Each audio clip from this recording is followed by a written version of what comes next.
Hello दोस्तों, आज मैं आपको सूखी खांसी और बलगमी खांसी में कौन सी सिरप देनी चाहिए, इसकी पहचान कैसे करें, बलगमी या सूखी खांसी में उपयोग में लाई जाने वाली सिरप के बारे में जानकारी देने वाला हूँ।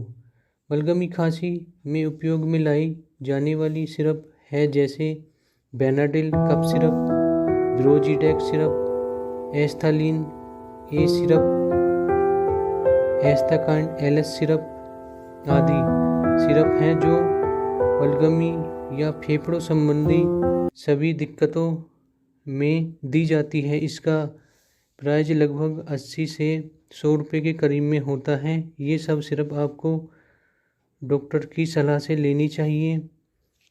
यह सब दवाइयाँ आपको किसी भी मेडिकल स्टोर पर मिल जाएंगी।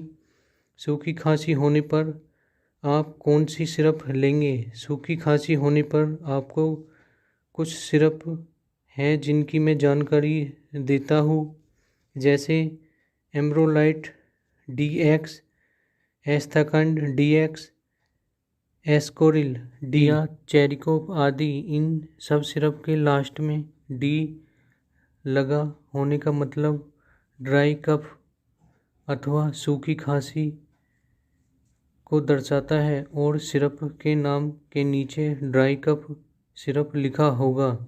इन सिरप के साल्ट कुछ अलग देखे जा सकते हैं।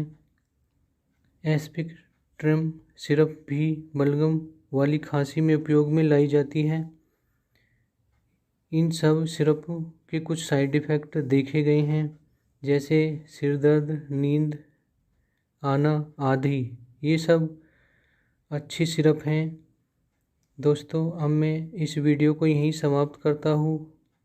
दोस्तों, मेरे चैनल को लाइक और सब्सक्राइब करते रहना, जिससे मैं नई नई वीडियो लाता रहूँ।